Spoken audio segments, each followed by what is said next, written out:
Em um mundo mergulhado no caos, um grupo de pessoas enfrenta desafios implacáveis. Confrontados com uma série de ataques e provações, esses indivíduos demonstram coragem e resiliência, permanecendo fiéis aos princípios e ensinamentos de sua fé.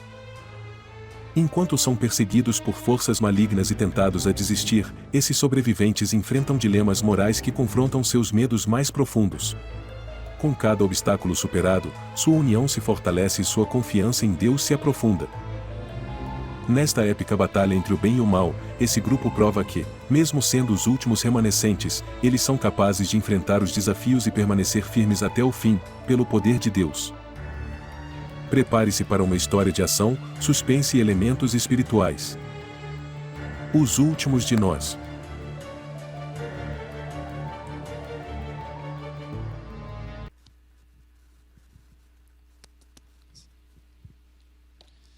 Que a graça do Senhor Jesus Cristo, o amor de Deus, o nosso Pai, e a comunhão do Espírito Santo esteja com você e com a sua família. Amém? Prazer enorme estarmos mais uma vez aqui. Deus seja louvado por você que veio. Eu sei que um horário incomum, e por isso eu louvo a Deus pelo seu esforço de estar aqui.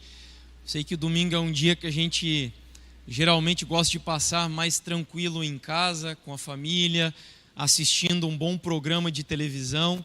Mas eu tenho certeza que você não vai se arrepender de estar aqui, porque Deus tem bênçãos para a sua vida aqui nesse lugar.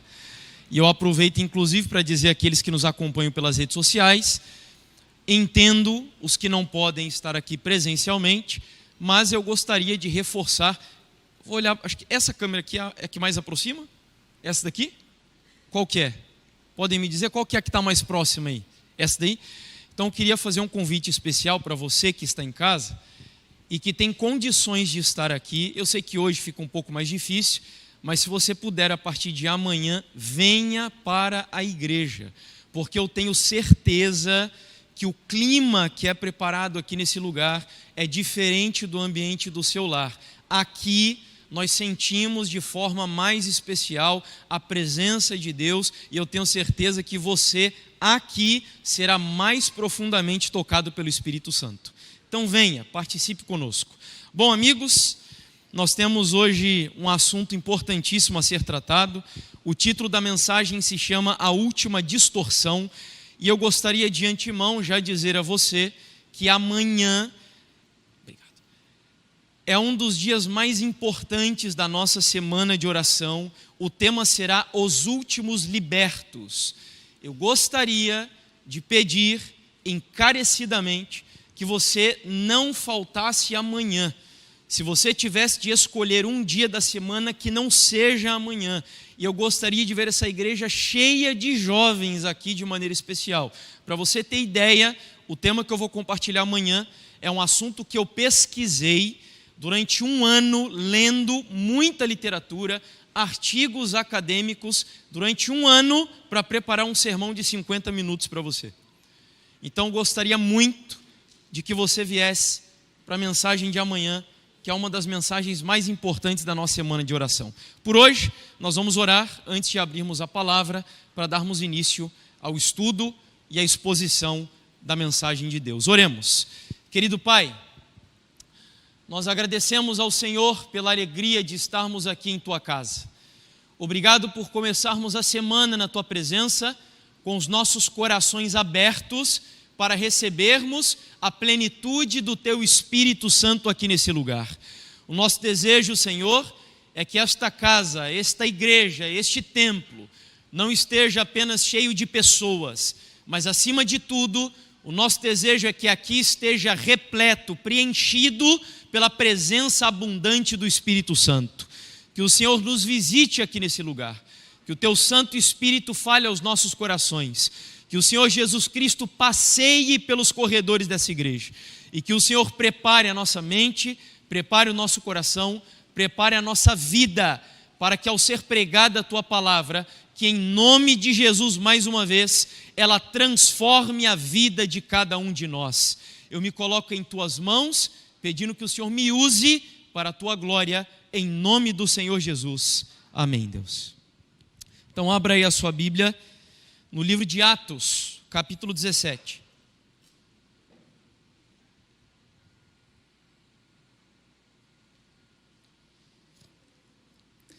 Atos, capítulo 17. Nós vamos fazer a leitura dos versos 21 até o 23.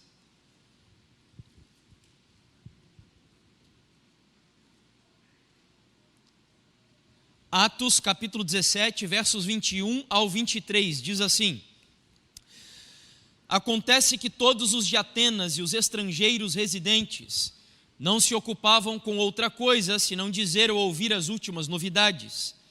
Então Paulo, levantando-se no meio do Areópago, disse: Senhores atenienses, percebo que em tudo vocês são bastante religiosos, porque andando pela cidade e observando os objetos de culto que vocês têm, encontrei também um altar no qual aparece a seguinte inscrição: ao Deus desconhecido. Pois esse que vocês adoram sem conhecer é precisamente aquele que eu lhes anuncio. Somente até aí. Paulo aqui na ocasião estava refugiado na cidade de Atenas por causa de uma perseguição dos judeus contra a igreja cristã. Como Paulo era um homem destacado, um grande erudito, sem dúvidas ele era o alvo principal das perseguições naquela época. E embora a cidade de Atenas não vivesse os seus grandes dias de glória, ela ainda era sem dúvidas considerada o centro intelectual e cultural do mundo greco-romano. A cidade de Sócrates, de Aristóteles, de Platão, grandes filósofos, grandes pensadores da escola filosófica grega que influenciaram e influenciam o mundo até os dias de hoje. Além disso, diante de Paulo estavam construções magníficas, como, por exemplo, o Partenon. E a Bíblia diz num versículo que nós não lemos, que é o versículo 16, que Paulo ali nessa cidade ficou impressionado. E eu não sei você, mas num primeiro momento nós podemos até pensar que o que causava impressão ao apóstolo Paulo eram as construções da cidade de Atenas. Construções belíssimas, simétricas, bastante atraentes aos olhos daqueles que são amantes da beleza.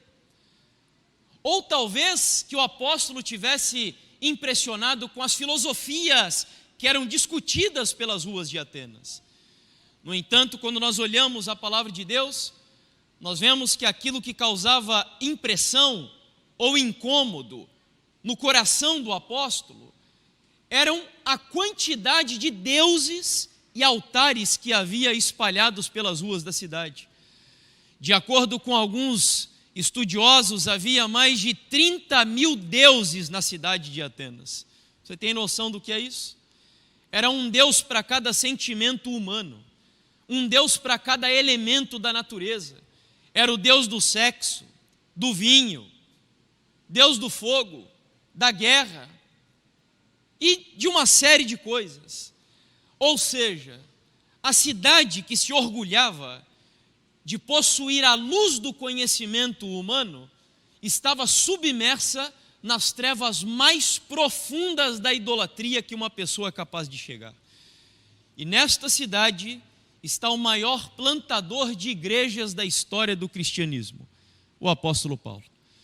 E a Bíblia diz que Paulo, como um grande evangelista, ele não conseguiu se conter. E ele começa a discutir com filósofos epicureus que eram hedonistas e estoicos que eram fatalistas sobre Jesus e a ressurreição. E diz a Bíblia que a filosofia de Paulo chamou tanto a atenção daqueles gregos que eles convidaram Paulo para discursar em um lugar que os gregos chamavam de Areópago. E eu não sei você, mas quando nós falamos do Areópago, eu pensava que era uma espécie de um edifício, uma construção, ou talvez um templo, mas não. Ao vermos o que é o Areópago, que existe até hoje lá em Atenas, o Areópago nada mais era do que uma pedra, uma rocha bastante grande, sobre a qual se reunia aquilo que nós poderíamos chamar de Suprema Corte de Juízes de Atenas. Eram os juízes responsáveis por resguardar a filosofia, a moral e a ética dos cidadãos atenienses. E ali então está o apóstolo Paulo sobre esta pedra, esta rocha, discursando sobre Jesus e a ressurreição. E aí Paulo inicia o seu discurso, como nós vemos no versículo 22, dizendo: senhores atenienses. Lembre-se que naquela época não havia microfone. Percebo que em tudo vocês são bastante religiosos.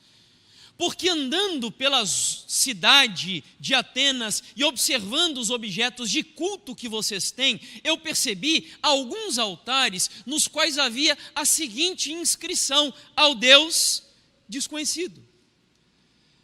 Há um historiador romano chamado Diógenes Laércios, que conta uma história curiosa sobre esses altares.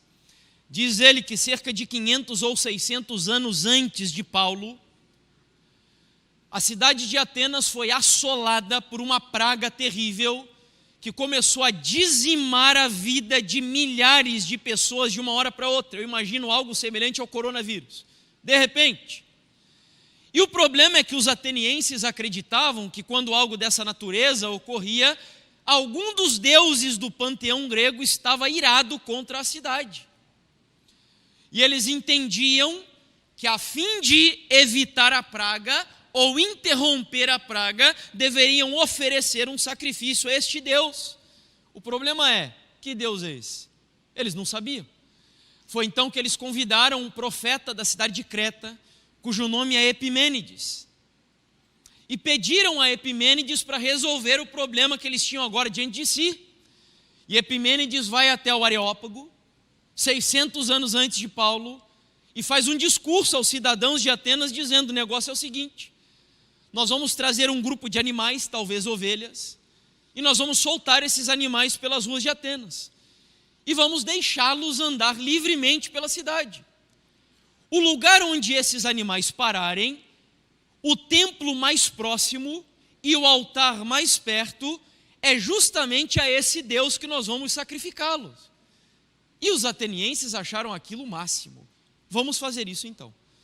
Eles soltaram os animais começaram a andar, e um parou aqui, outro acolá, outro um pouquinho mais além, até que todos os animais pararam. Foi quando então os atenienses olharam e perceberam que não tinha nenhum templo e nenhum altar próximo dos animais.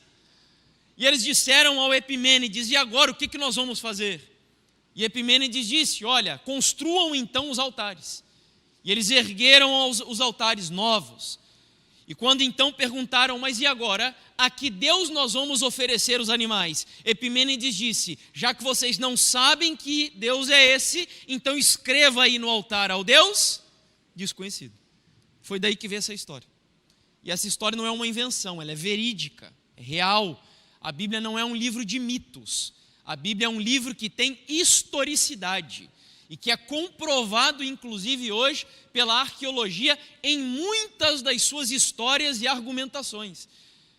Por exemplo, dos altares que nós estamos dizendo, na cidade de Pérgamo, que fica hoje ali na região da Turquia, já foram encontrados por arqueólogos alguns altares onde estão escrito ali no plural: aos deuses desconhecidos. Tudo bem, mas nós precisamos ir um pouco mais além. A minha intenção não é ficar só na história aqui, nós precisamos trazer essa história e aplicar para o que nos interessa nos dias de hoje. Então vamos lá. Primeiro, lá no versículo 22, Paulo afirmou sobre os atenienses o seguinte: senhores atenienses, percebo que em tudo vocês são bastante o quê? Religiosos. Então a primeira questão que eu quero levantar aqui nessa noite é a seguinte: se Paulo viesse hoje, na geração da intelectualidade, na geração das universidades, na geração que quase cultua a ciência como se fosse uma religião, será que Paulo diria da nossa geração que as pessoas hoje ainda são bastante religiosas? Sim ou não? O que você acha? Será que a religião ainda predomina na nossa geração, de maneira especial entre os jovens, sim ou não? O que você acha? Agora já mudou um pouquinho, né? Quando nós olhamos para a Europa, por exemplo, e eu já disse a vocês que estive pregando lá no ano passado, em alguns países, e na maioria deles, das igrejas cristãs que existem hoje na Europa, nós vemos lá igrejas envelhecidas. Os jovens não querem muito saber de igrejas e religião lá na Europa. A impressão que dá quando você olha, por exemplo, para a Inglaterra, de John Wycliffe, de John Wesley, de George Whitefield, de, enfim, tantos homens e mulheres de Deus, é que hoje, por exemplo, a Inglaterra, que foi um país majoritariamente cristão, protestante, hoje, sabe qual é o grande expoente ou nome mais conhecido da Inglaterra mundo afora? Ele se chama Richard Dawkins. O autor do livro Deus é um Delírio, onde ele tenta mostrar que a ideia de Deus não cabe mais na geração que nós estamos vivendo. Para você ter noção, há um sociólogo chamado Max Weber que desenvolveu uma teoria chamada de desencantamento do mundo. E diz ele que a tendência é que as pessoas, cada vez mais que se tornam científicas, com uma mente desenvolvida, acadêmica, universitária, é que elas abandonem a ideia de Deus. Daí vem o desencantamento. O que ele queria dizer com desencantamento? Cristãos e qualquer religioso que acredita no mundo espiritual, crê em um mundo encantado. E quando nós viramos acadêmicos, universitários, nos desenvolvemos intelectualmente, nós não precisamos mais dessas explicações fantasiosas para compreender a vida. Um outro exemplo que eu trago para você são as palavras de John Lennon. Você sabe que John Lennon foi integrante da famosa banda dos Beatles. E lá em 1966, ele disse o seguinte, quase em palavras proféticas: o cristianismo acabará, desaparecerá, minguará para sempre. Não preciso argumentar acerca disso. Eu estou certo e o tempo provará que eu tenho razão. E quando eu vejo essas palavras dele, sabe qual a impressão que eu tenho? É que elas estão se cumprindo. Pelo menos na Europa e nos Estados Unidos da América, que está seguindo o mesmo caminho. A impressão que temos é que a religião, e de maneira especial o cristianismo, dentro de algumas décadas, desaparecerá do mundo. Será que isso acontecerá? Afinal de contas, parece que o próprio Jesus enxergou algo dessa natureza, quando ele diz que quando o Filho do Homem viesse, acaso ele achará o que? Lembra? Fé na terra? A pergunta é a seguinte: o que é religião para você? Essa pergunta é fundamental para a gente responder se a religião está desaparecendo do mundo. O que é religião para você? Alguns me diriam, por exemplo, que religião é você acreditar em Deus. Mas eu digo para você que os budistas não acreditam em Deus. E você sabe que o budismo é o quê? É uma religião. Outros diriam para mim que religião é você acreditar num mundo espiritual. Mas eu lhe digo, os hinduístas não acreditam que existe um mundo espiritual. Eles creem no karma. Eles creem que a pessoa aqui sofre algumas situações da vida para que ela se desenvolva e melhore cada vez mais. Então eles não creem no mundo espiritual. Mas você sabe que o hinduísmo é o quê? É religião. Então o que é religião? Eu quero propor a você aquilo que o Timothy Keller propõe nesse livro A Fé na Era do Ceticismo, algo com o que eu estou de pleno acordo. E ele diz assim: então, o que é religião?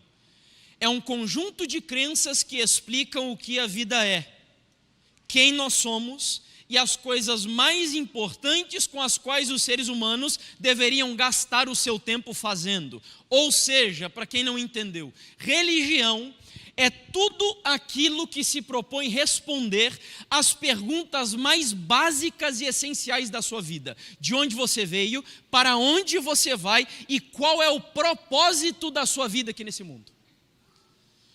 Tudo o que tenta oferecer uma resposta para você, de alguma maneira, está mexendo com seus anseios religiosos mais profundos, mais íntimos da sua alma. Ontem eu falei de Viktor Frankl aqui, quando na academia ele chama algo que ele descobriu do ser humano de sentido de vida, nada mais, nada menos o que ele queria dizer é que no inconsciente de todo ser humano nós temos impulsos religiosos que fazem parte da nossa própria natureza. E quando eu digo que todo ser humano neste sentido é inclinado à religião, não existe nenhum ser humano sequer, aliás, alguns diriam assim, mas irmão, e os ateus? E o naturalismo, por exemplo, que tenta propor explicações científicas para a vida? Amigos, mesmo os darwinistas, quando eles se aventuram no campo de explicar a origem da vida e o sentido da vida, embora eles se vendam para a sociedade como ciência, o que eles estão praticando, na verdade, é filosofia e religião. Agora eu te pergunto, quem foi que colocou na nossa alma, no nosso coração, esse anseio pela religião? Quem foi? Deus. E eu posso provar para você. Porque lá no livro de Eclesiastes diz o seguinte, você vai lembrar do texto, foi Deus quem colocou o desejo pela eternidade aonde? Você lembra? No coração do homem. Então todo ser humano, seja ele crente ou ateu, ele tem necessidade do transcendente, do eterno, do espiritual, de algo que dê sentido para a sua vida. Sabe qual que é o problema? O problema não é falta de religião.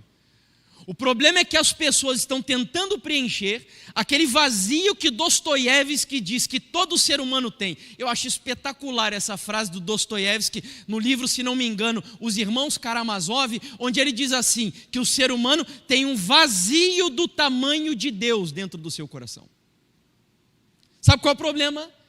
É que todas as pessoas que têm esse vazio, na maioria das vezes, buscam preenchê-lo em coisas que não satisfazem. No sexo, no dinheiro, nas drogas, na bebida, no relacionamento, na política, no futebol, mas tudo isso com que você se engaja, se envolve, dá vida por aquilo, está mexendo com os seus mais profundos anseios religiosos.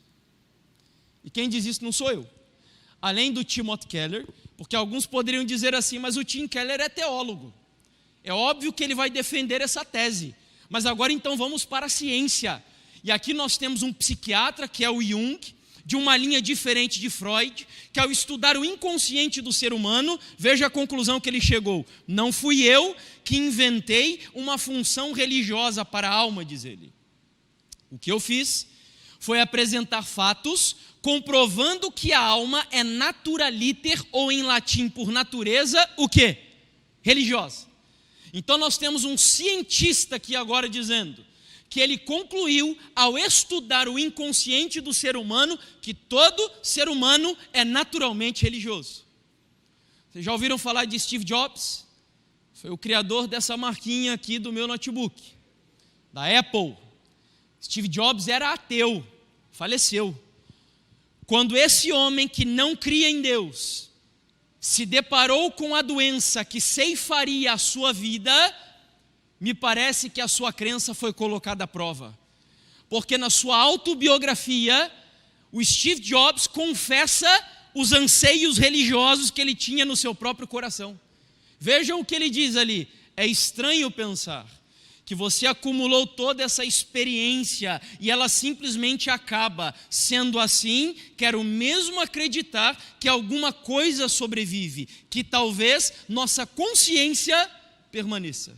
Veja, eles só não vão falar de Deus e eternidade, mas eles vão falar de cosmos, eles vão falar de universo, eles vão falar de energia e vão tentar usar algumas outras palavras para confessar aquilo que nós cristãos já sabemos. Todo ser humano precisa de transcendência e eternidade, porque nós não fomos criados para morrer, nós não fomos criados para viver apenas de acordo com aquilo que eu aprendi. E nessas horas eu me sinto muito velho, irmãos. Eu lembro que quando eu estudava na minha infância, tinha uma matéria, e alguns aqui vão lembrar, e esse já é o diagnóstico da nossa velhice, o que eu vou dizer. Porque tinha uma matéria chamada Estudos Sociais. Vocês lembram dessa matéria? Hoje isso nem existe mais. O povo aqui que tem talvez aí os seus 18, seus 15 anos, nunca nem ouviram falar desse negócio, estudos sociais. E eu lembro que na matéria chamada Estudos Sociais, eu aprendi que o ser humano nasce, cresce, se reproduz e o quê? Você lembra? Morre. E isto é a vida, me desculpe. Nenhum ser humano se contenta com essa explicação para a vida. Nenhum ser humano. Todo ser humano tem necessidade de religião. Então, se Paulo viesse hoje, eu diria para você que as pessoas ainda precisam de religião. Ainda anseiam religião. O problema não é falta de religião. O problema é o que vem agora, no versículo 23, de Atos capítulo 17, onde Paulo vai dizer assim: pois esses que vocês o quê? Adoram sem o quê? Acompanhem comigo. Algumas versões aqui dizem sem saber, né? Atos 17, versículo 23, veja aí comigo. Pois esse que vocês adoram sem o quê? Conhecer. É precisamente aquele que eu lhes anuncio. Então, o que Paulo quer dizer aqui é que ele estava no meio de uma cultura, no meio de um povo que tinha vontade de religião, que era bastante religioso, mas que o problema deles era adorar sem o quê? Conhecer.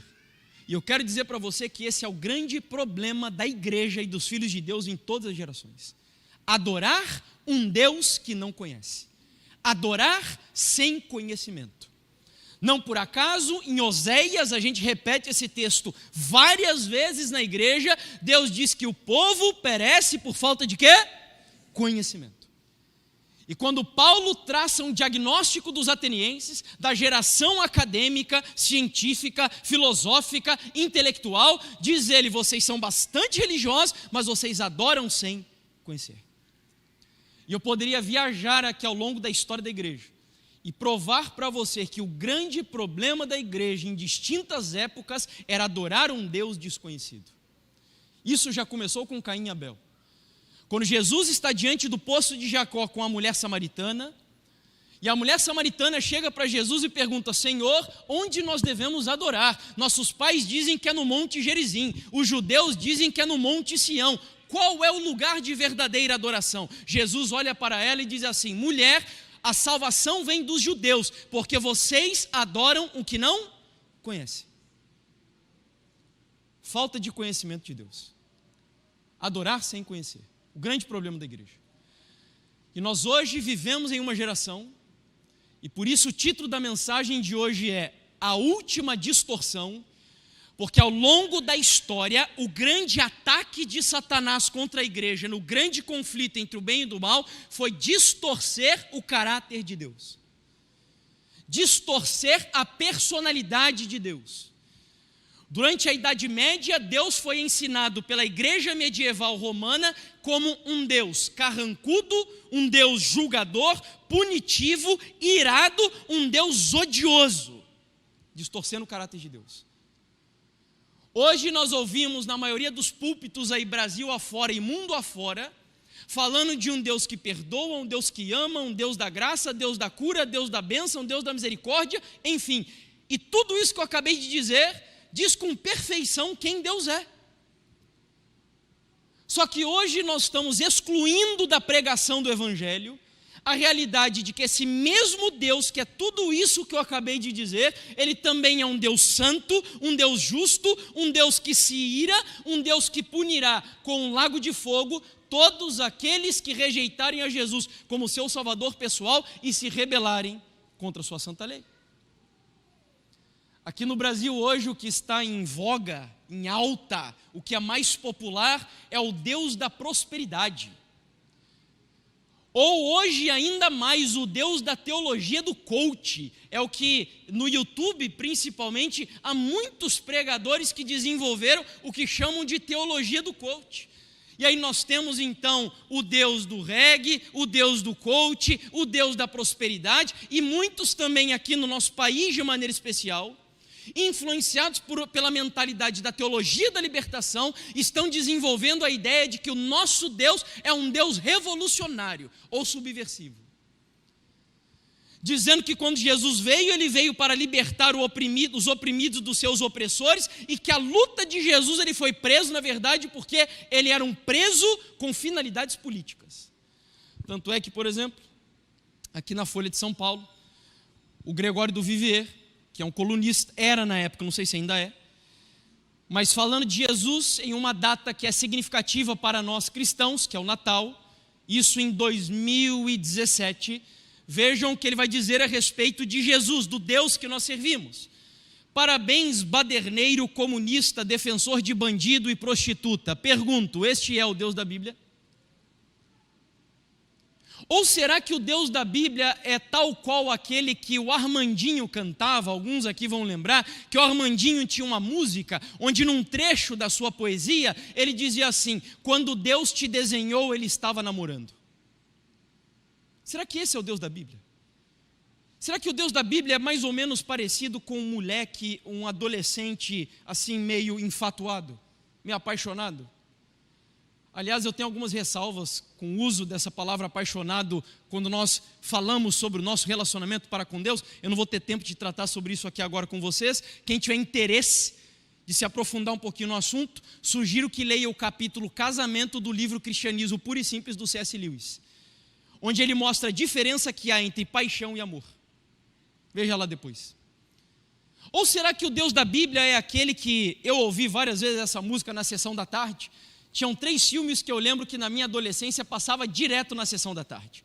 Um deles, eu acho que o povo aí é o que vem primeiro na nossa cabeça, que é a Lagoa Azul. Lembra da Lagoa Azul, irmãos? Esse daí passava direto, né? Aí tinha outro que era História Sem Fim. Lembra também do História Sem Fim? E tinha um que era o da Xuxa com os Trapalhões, que era Lua de Cristal. E no finalzinho do filme, ela cantava uma música, onde num trecho dessa música, que tinha o mesmo nome do filme, ela dizia assim: tudo o que eu quiser, o cara lá de cima vai me dar. Pergunto, será que o Deus da Bíblia é este, semelhante a um Papai Noel? Onde o meu relacionamento com ele é tipo um relacionamento de barganha, ele me dá, e eu dou a ele, e ele me retribui de acordo com aquilo que eu estou lhe dando? E não é assim. E eu volto a repetir que o grande problema da igreja é que nós estamos confusos sobre Deus e nós estamos erguendo na nossa vida altares de adoração a um Deus o quê? Desconhecido. Nós estamos confusos a respeito do caráter de Deus. Mas, irmão Jefferson, de onde isso veio? E eu quero dizer para você que a história da distorção do caráter de Deus na nossa geração começou de maneira especial aí, ó. Nesse negócio que alguns sociólogos, filósofos, alguns cientistas sociais chamam de pós-modernidade. E como o próprio nome sugere, a pós-modernidade é a geração que vem depois da modernidade.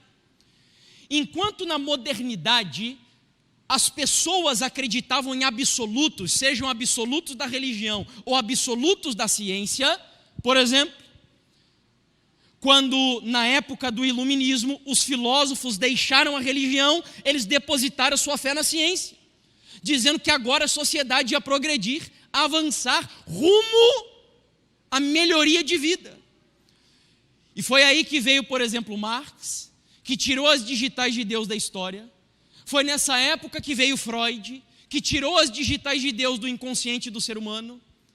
Foi nessa época que veio Darwin, que tirou as digitais de Deus da natureza. E depois de Deus ser excluído da vida do ser humano, nós temos aí um famoso filósofo da pós-modernidade, dizem muitos que ele é o que deu o pontapé inicial à geração pós-moderna, que é Nietzsche.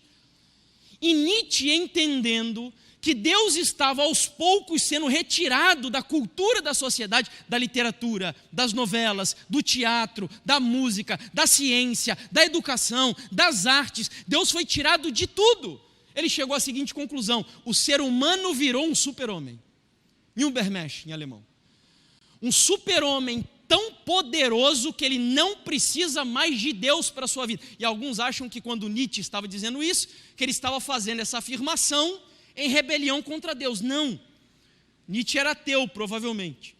Mas quando ele fala do super-homem, e ele cita a expressão, que é uma expressão famosíssima, inclusive no meio evangélico, no meio religioso, dizendo que Deus está morto, o que ele queria dizer é que a partir do momento em que a sociedade descobriu a ciência e começou a excluir Deus da vida, nós não precisamos mais de Deus. Conclusão: Deus está morto. Só que o problema é que aquilo que as gerações passadas pensavam sobre a ciência não aconteceu. Veio a Primeira e Segunda Guerra Mundiais. Só no regime soviético, lá da Rússia, quando o muro de Berlim caiu, eles descobriram que nos gulags, que eram os campos de concentração dos regimes soviéticos, em 40 anos mais ou menos, sabe quantas pessoas morreram durante esse período? As fontes variam, de 50 até a 100 milhões de pessoas. Nem a Igreja Romana, durante 1260 anos, matou tanta gente como em 40 anos esses regimes mataram, nazismo, comunismo. Ou seja, isso criou um dilema profundo na cabeça das pessoas. Se a religião não é absoluta, se a ciência não é absoluta, então agora, o que nós faremos? Foi daí que veio a pós-modernidade. E dentre muitas escolas que fazem parte da pós-modernidade, a principal delas eu diria para você que é o relativismo. O relativismo é a ausência de absolutos, de certo e errado. Você vive na geração onde as pessoas dizem assim, que tudo não tem nada a ver. Não existe bem e mal, não existe certo e errado, e nem santo e profano. Não há verdade absoluta. Tanto é que a minha professora de História, no curso de História que eu disse a vocês que fiz e acabei não concluindo, vejam como ela define a pós-modernidade. Na pós-modernidade, todas as identidades modernas, nas quais a identidade nacional, me permitam incluir aqui religiosa, é uma das mais centrais, ao lado de elementos como sexualidade, gênero e etnia, estão entrando em colapso. Ou seja bem-vindo à geração que, de acordo com esta acadêmica de história, é a geração do colapso de quê? Identidades. Não existe identidade absoluta na sua geração. Aliás, eu gosto muito de um sociólogo chamado Zygmunt Bauman, morreu em 2017. Ele, inclusive, não era muito a favor do uso dessa expressão pós-modernidade. Ele definia a nossa geração com outras palavras. Alguém sabe qual que é a definição que Zygmunt Bauman cunhou para demarcar a nossa geração? Alguém sabe? Ele chamava de modernidade líquida. Porque dizia ele que há uma característica nessa geração. E a característica principal da sua geração é a ausência de solidez. Não existe casamento sólido, não existe relacionamento sólido, não existe nada mais sólido nessa geração. Tudo é líquido, é flexível, é adaptável. Ou seja, eu tenho água aqui nesse recipiente, se eu coloco em um outro recipiente, isso mostra que ele vai se ajustar de acordo com as circunstâncias. Essa é a sua geração. Ausência de absolutos. E vivendo nesta geração, onde todos os absolutos estão sendo diluídos, os absolutos sobre a personalidade de Deus também estão sendo lançados por terra. Sabe o que o cristianismo está fazendo hoje? Criando uma caricatura de Deus. Nós inventamos um Deus que dizemos ser o Deus da Bíblia, mas quando comparamos com a Bíblia, este Deus que muitos cultuam, na realidade é um Deus o quê? Desconhecido. Vou citar 3 exemplos rápidos aqui para vocês, de como o nosso relacionamento com Deus hoje é meio esquizofrênico. É contraditório com as normas que Ele estabelece na sua palavra, porque nós estamos confusos sobre Deus. Eu espero que nós entendamos que eu não estou aqui querendo expor nenhuma pessoa. Todos os exemplos que eu vou dar aqui são exemplos públicos de figuras públicas que dizem que são cristãs. Então, por exemplo, aí a Perla, ela ficou muito conhecida porque namorou um jogador do Flamengo. E a Perla era cantora de funk, mas ao mesmo tempo cantava gospel. E aí perguntaram para ela como ela lidava com essas duas situações, que num primeiro momento parecem contraditórias. Vejam o que ela respondeu, ela disse assim: amadureci muito no gospel, diz ela. Precisava desse tempo, mas a minha carreira no funk sempre esteve ali. Hoje eu consigo dividir a fé da música, amém? Ah, vocês estão ligados, né? Uma vez eu estava pregando numa igreja, eu fiz exatamente isso. Falei, amém, irmãos, a igreja vem em peso, amém. Eu disse, não, amém não, misericórdia, irmãos, nada de amém. Não entenderam o que ela está dizendo ali. Isso é fruto de uma compreensão equivocada sobre quem Deus é. É como se eu pudesse dividir a vida entre a vida profissional e a vida espiritual. Aliás, pare de usar esse termo, porque biblicamente ele não está muito bem encaixado. Sabe quando a gente vê um irmão na igreja e diz assim: irmão, como que vai a sua vida espiritual? A gente diz isso, né? Mas no ponto de vista bíblico não existe isso, amigos. O correto seria a gente dizer assim: Rosildo, meu irmão, como que vai a sua vida? Vida. Porque para Deus não existe essa de vida espiritual, vida financeira, vida filosófica, vida política, vida sexual. Não, para Deus existe vida. Vida. Um outro exemplo é o da Bruna Marquezine. Eu nem sabia, mas a Bruna Marquezine, ela é cristã. Eu a vi dizendo isso, inclusive, recentemente. E certa vez ela postou uma foto nas redes sociais em um ambiente que não é um ambiente propício para cristãos. E uma seguidora dela fez um questionamento dizendo: Bruna, no seu feed tem fotos de você fazendo pequeno grupo na sua casa. Tem fotos suas, Bruna, fazendo missão na África. Essa foto que você postou não condiz com o Deus que você serve. E ela fez um apelo para a Bruna. Ao que então a Bruna respondeu, veja: a única referência da minha vida é Jesus. E celebrar mais um ano de vida, dançar, sorrir, cercada de amigos queridos, eu vou dar ênfase aos pronomes de maneira proposital aqui. Não abala em nada o meu relacionamento e minha intimidade com meu Pai. Se algo estiver errado em meu comportamento, sei que Ele vai me incomodar e me convencer na minha intimidade com Ele do que precisa ser mudado, como já fez algumas vezes. Pergunto: o exemplo que nós temos aí diante de nós mostra que a preocupação desta que diz ser cristã está em procurar compreender a vontade de Deus na Bíblia, sim ou não? Não, não.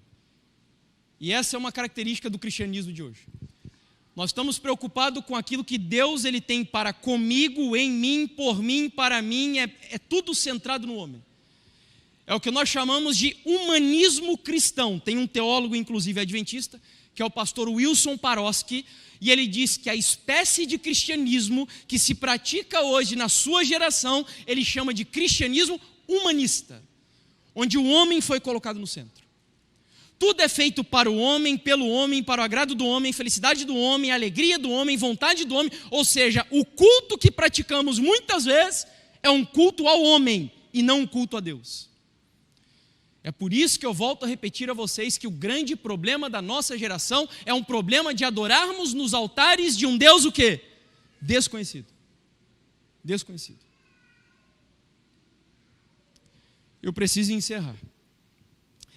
E eu queria dizer para você que esse relacionamento relativista com a vida, ele tem afetado tanto a igreja cristã brasileira e num nível muito mais profundo que talvez nós não tenhamos pensado. Por exemplo, se nós falássemos de festas de casamento e aniversário dos crentes da nossa geração, essas ocasiões que deveriam ser um púlpito para nós testemunharmos para os nossos parentes e amigos do Deus que nós servimos e que muitos deles não conhecem, estão se tornando, sabe o quê? Um palco para exibição de toda a nossa hipocrisia. Porque as músicas que se tocam nesses lugares, as roupas que muitas vezes se usam lá, parece que nesses momentos, onde o nome de Deus deveria ser honrado, os princípios bíblicos de modéstia, de pudor, de decência, são deixados de lado. Existe verdade absoluta na Bíblia, por exemplo, sobre sexo, sim ou não? Existe ou não existe, amigos? Sim, né? Sexo é bênção de Deus ou não é bênção de Deus? É bênção, sim ou não? Sim. Mas ele só é bênção dentro de uma condição.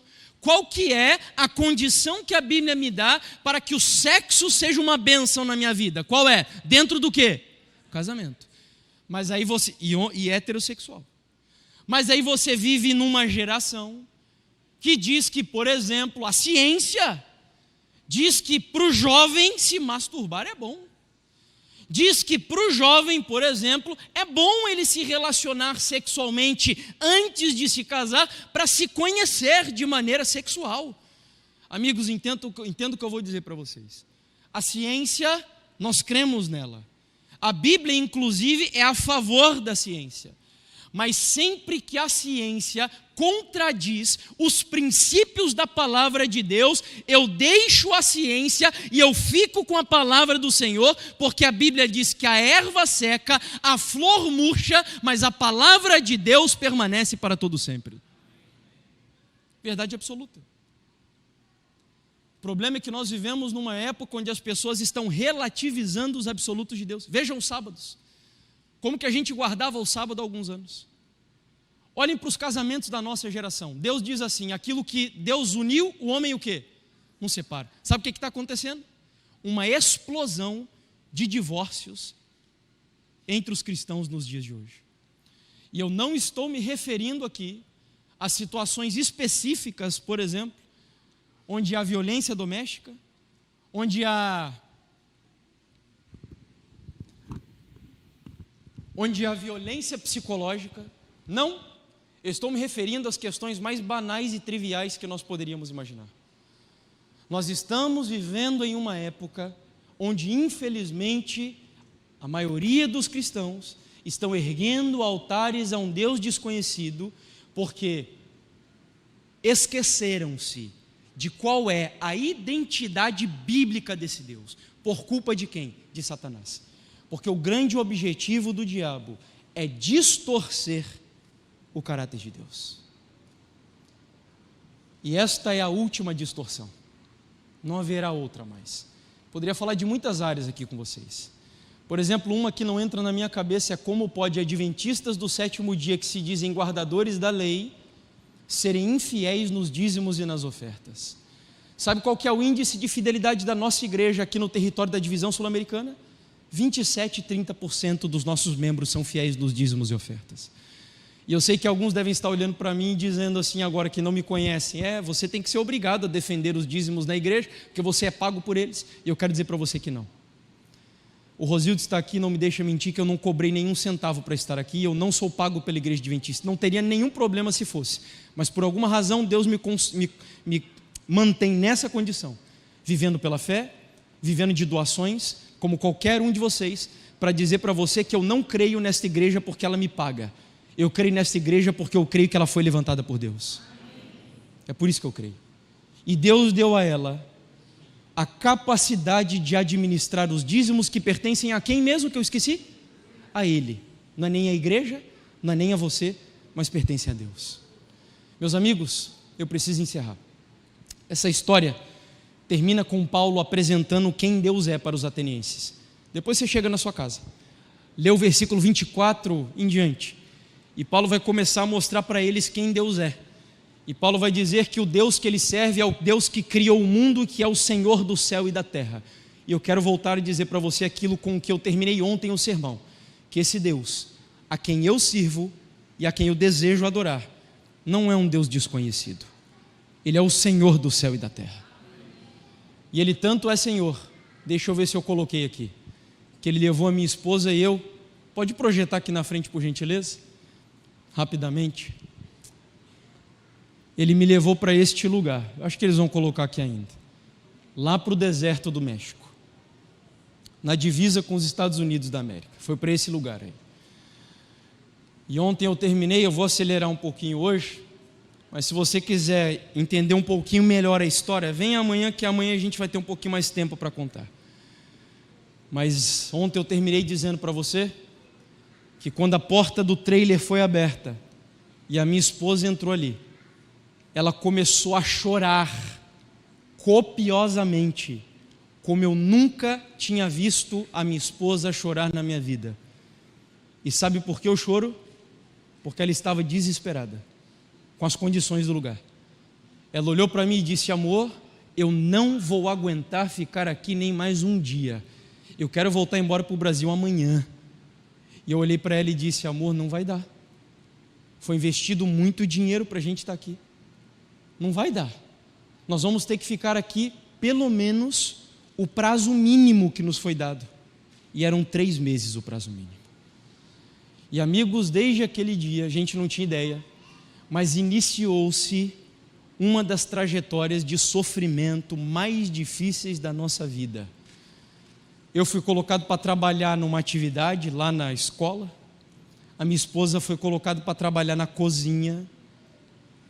E a Bruna tinha dilemas emocionais todos os dias que me causavam uma preocupação profunda. Eu tinha medo que a minha esposa fizesse uma besteira. Para vocês terem ideia, ela acordava todo dia cerca de 3h30 da manhã para trabalhar na cozinha da escola e ajudar a preparar o lanche dos alunos da escola, que eram em cerca de 45, e o que entrava de mensalidade na escola era R$ 1.500 para alimentar 45 pessoas o mês inteiro. Ela acordava 3h30 da manhã para trabalhar numa cozinha que você não tem noção da situação da cozinha. E ela voltava todos os dias para o trailer chorando, dizendo: eu não vou aguentar isso daqui. Até que um dia, nós estávamos num determinado lugar. Eu estava cuidando de algumas pessoas usando métodos naturais. Quando eu terminei de cuidar de um dos pacientes, eu fui procurar minha esposa. Fui para um lado do deserto, não achei. Fui para o outro lado, não encontrava a Bruna em lugar nenhum. E eu comecei a ficar desesperado. E eu corria para um lado e corria para o outro e perguntava: Deus, onde que está a Bruna, Deus? O que a minha esposa fez, Senhor? Até que num momento, onde eu já estava quase desistindo de procurá-la, eu parei, olhei para o lado, tinha uma montanha extremamente alta, bastante pedregosa, e eu olhei lá para cima, e o que eu vi naquele dia, amigos, me impressionou tanto, que eu só vou poder contar amanhã para vocês, obviamente, né? Claro que eu não vou terminar hoje, até porque o tempo já passou e não dá mais. Então amanhã, eu espero que você venha aqui. Qual que vai ser o horário do nosso encontro amanhã aqui na igreja? 19h15, na verdade. 19h15. Venham o mais cedo possível para a gente estar aqui em espírito de oração, se preparando para o nosso encontro. Amanhã o tema é poderoso, irmãos. Em nome de Jesus, olha, ouça o que eu vou te dizer aqui agora. Ouça aqui agora. Em nome de Jesus, pessoas sairão libertas daqui amanhã pelo poder do Espírito Santo. O tema, os últimos libertos. Por hoje, se você entendeu o conteúdo dessa mensagem, e você entende que você precisa voltar para Deus, você entende que você precisa consagrar a sua vida de novo a Deus, se o seu desejo aqui nessa noite é arrebentar os altares a um Deus desconhecido na sua vida, e levantar altares ao Deus verdadeiro, soberano e todo-poderoso, enquanto a nossa querida amiga vai louvar o nome do Senhor, se o seu desejo é dedicar a sua vida a esse Deus, é voltar para Ele, é consagrar a sua vida a Ele, fique em pé e diga ao Senhor Deus que aqui nessa noite, todos os altares a um Deus desconhecido na minha vida sejam rebentados, porque eu quero hoje ser um verdadeiro adorador, que dedique a minha vida para a honra, glória e louvor do Teu santo nome.